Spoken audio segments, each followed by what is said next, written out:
Have you ever felt like you're giving your all in a relationship only to realize you're just a background character in someone else's story? It's a painful truth many of us face, yet we often brush it aside, telling ourselves it's just how things are. But here's the reality check. It shouldn't be this way. You're not a convenience, a stepping stone, or a temporary fix for someone's needs. Today, we're going to dive deep into the subtle, often overlooked signs that you're being used in a relationship. This isn't just about the big betrayals, it's about those little moments and patterns that slowly chip away at your self-worth. By the end of this video, you'll not only be able to spot these red flags, but also have the tools to steer your ship back to a place where your value is recognized and cherished, because you deserve relationships that are genuine, reciprocal, and respectful. So, let's unravel these hidden truths together and take the first step towards transforming the way we see ourselves and our relationships. Stay with me, because what you're about to learn could be the turning point in how you navigate your connections with others.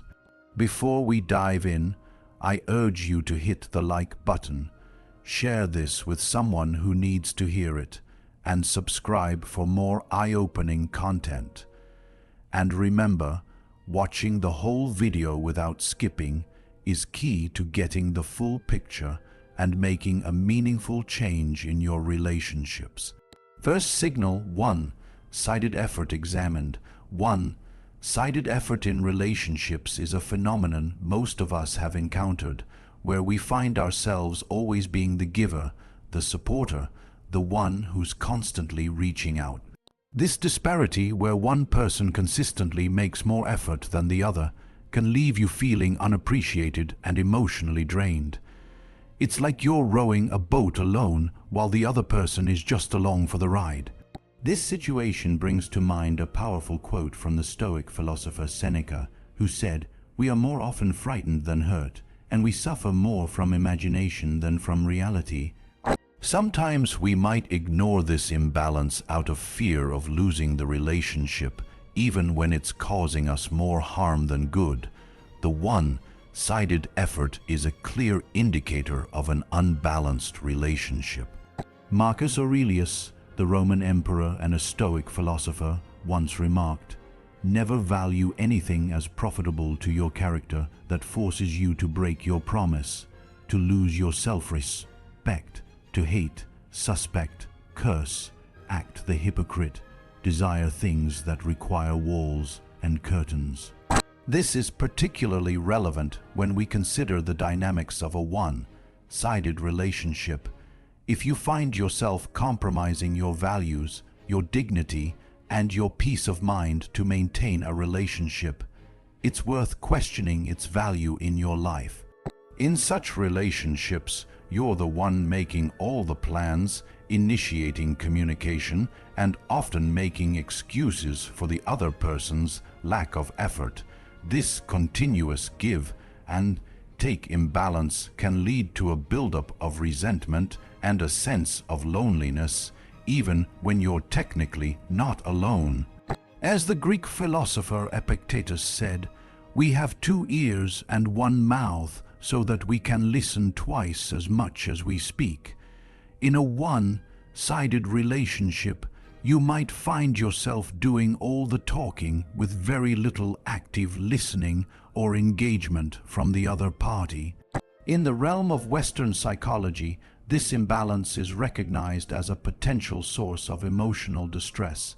It's essential to remember that a healthy relationship involves mutual effort and reciprocation. When this balance is missing, the relationship can feel more like a burden than a source of joy and support. It's important to recognize your worth and not settle for a relationship that leaves you feeling undervalued and unappreciated. As you navigate these waters, remember that your well-being and self-respect should always be a priority.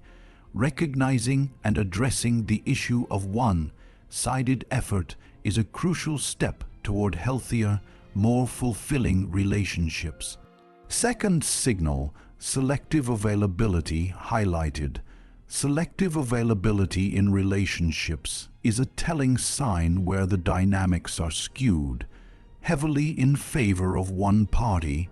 It's a situation that many of us have faced, a friend or a loved one who is always ready to receive support, but seldom available to give it. This kind of relationship echoes the words of the Stoic philosopher Seneca, who observed, "Wherever there is a human being, there is an opportunity for a kindness." However, in the case of selective availability, this opportunity seems to be a one-way street. This behavior is a reflection of a relationship where convenience outweighs genuine care and reciprocity. When someone is only present in your life when it suits them or when they stand to benefit, it points towards a lack of genuine commitment and concern. Marcus Aurelius, a figurehead in Stoic philosophy, once stated, "It's not what happens to you, but how you react to it that matters." This perspective is particularly useful here. It suggests that your response to selective availability is crucial. It's about recognizing your value and not allowing yourself to be treated as an option rather than a priority. Selective availability isn't just about physical presence. It's also about emotional availability. When you're always the one offering a listening ear or a shoulder to cry on, but find the same support missing when you need it, it's a clear indicator of imbalance. This lack of reciprocity can lead to feelings of loneliness and frustration. It's reminiscent of Epictetus' words, "We have 2 ears and 1 mouth so that we can listen twice as much as we speak." In a balanced relationship, this adage applies to both parties, but in selectively available relationships, you might find yourself perpetually on the listening end. From the perspective of Western psychology, reciprocal social support is fundamental to healthy relationships. The concept of reciprocity is deeply ingrained in human social interactions and is essential for the development of trust and emotional safety. When this reciprocity is absent, it can lead to emotional strain and a decrease in self-esteem. It is important to recognize when you are in such a dynamic and to take steps to address it. This might involve open communication about your needs and feelings, setting boundaries, reevaluating the relationship altogether. As you navigate these challenging situations, remember the words of Marcus Aurelius, "The best revenge is to be unlike him who performed the injustice." In other words, instead of responding with bitterness or becoming similarly unavailable, strive to uphold your values and seek relationships that are more balanced and fulfilling. Third signal, absence of genuine interest. The absence of genuine interest in a relationship is a profound issue, striking at the heart of what it means to truly connect with another person. In a genuine friendship or relationship, there's an essential two-way exchange, a mutual interest in each other's lives, emotions, and experiences. This is in stark contrast to a relationship where one party shows little to no interest in the other's life, a situation that Aristotle might have seen as a failure to achieve the friendship of the good, where mutual appreciation and virtue are key. This lack of genuine interest is often a clear sign that the relationship is more transactional than authentic. Seneca, a Stoic philosopher, might have commented on this imbalance by highlighting the importance of mutual benefit in any interaction. He believed that relationships should not be based solely on what one can gain from the other, but on mutual respect and benefit. When someone shows no interest in your personal well-being, aspirations, or struggles, it indicates a lack of empathy and a disregard for the fundamental aspects of a meaningful relationship. Plato, with his deep insights into human nature, might have seen this as a failure to recognize a form of friendship, the ideal, perfect version of it. In his view, real relationships should reflect a deeper understanding and connection between individuals. When this depth is missing, the relationship becomes a shadow of what it could truly be. Moreover, the lack of genuine interest in someone's life can lead to feelings of isolation and insignificance. It contradicts the basic human need for connection and understanding, something Carl Jung, the Swiss psychiatrist, emphasized in his theories. Jung believed that meaningful connections with others were an essential part of individual development and self-realization. In Stoic philosophy, Epictetus stressed the importance of focusing on what is within our control and letting go of what isn't. In the context of relationships, this means recognizing when a relationship lacks genuine interest and understanding, that we cannot force someone to show this interest. Instead, we should focus on cultivating relationships that are enriching and mutually supportive.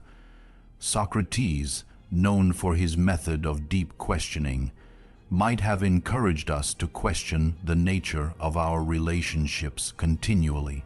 Are they based on mutual respect and interest, or are they one-sided? This constant inquiry can help us navigate towards healthier and more balanced relationships. Fourth signal, emotional manipulation. Unveiled. The fourth signal, emotional manipulation, is a critical concern in any relationship. It occurs when one person uses guilt, emotional pressure, or even subtle coercion to influence the other's actions. This form of manipulation is particularly insidious because it exploits the victim's compassion and empathy, often making them question their own feelings and motivations. Stoic philosophy, particularly the teachings of Epictetus, offers a lens through which to view this behavior. Epictetus taught that external events are beyond our control, but we can control our responses to them. In the context of emotional manipulation, this means recognizing the manipulative behavior for what it is and choosing not to let it dictate your actions or question your self-worth. Marcus Aurelius, another Stoic philosopher, focused on the importance of acting in accordance with one's own nature and reason. When faced with emotional manipulation, it's essential to stay true to oneself rather than being swayed by someone else's attempt to exploit your emotions. Aurelius might have advised that we maintain our integrity and not allow others to disturb our inner peace. Seneca, a contemporary of Aurelius, spoke often of the tranquility of the mind. He might have seen emotional manipulation as a direct threat to this tranquility, a force that disrupts our inner harmony and clarity. From his perspective, recognizing and resisting emotional manipulation is key to maintaining our mental and emotional equilibrium. From the perspective of Western psychology, emotional manipulation can have significant negative effects on an individual's mental health. It can lead to anxiety, low self-esteem, and even depression. Carl Jung, a pioneer of psychology, believed in the importance of individuation, the process of understanding and integrating one's own psyche. In a situation of emotional manipulation, this means recognizing the manipulation and reaffirming your own thoughts, feelings, and values. Aristotle's concept of phronsis, or practical wisdom, is also relevant here. It involves not only understanding what constitutes a good or desirable state, but also being able to deliberate about how to achieve it. In cases of emotional manipulation, practical wisdom would involve seeing the manipulation for what it is and understanding the best way to respond or remove oneself from the situation.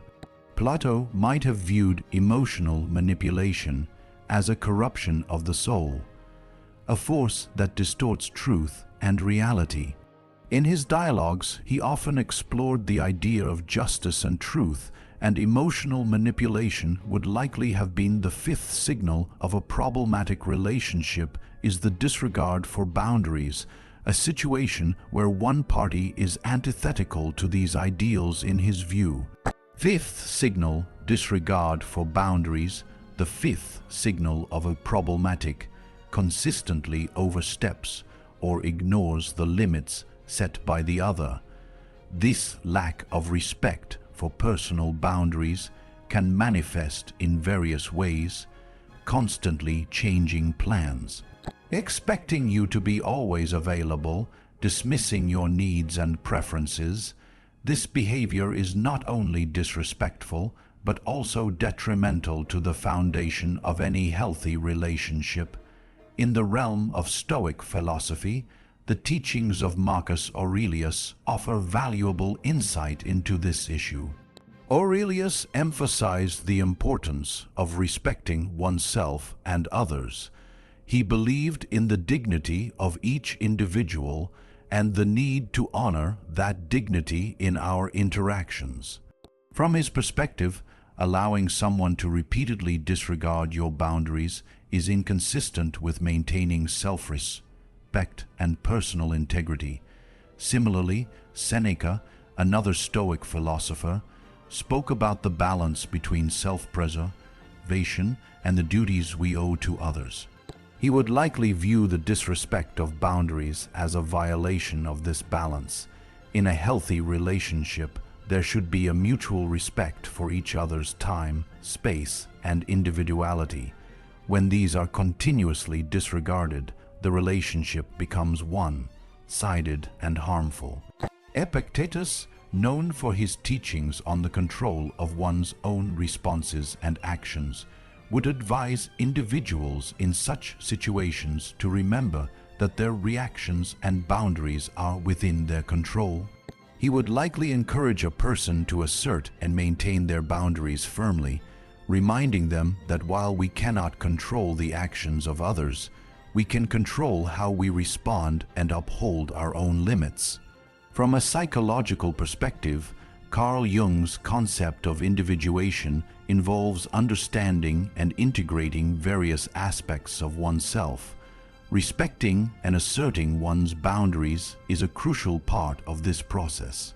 When boundaries are continuously ignored, it can hinder personal growth and lead to feelings of frustration and a loss of identity.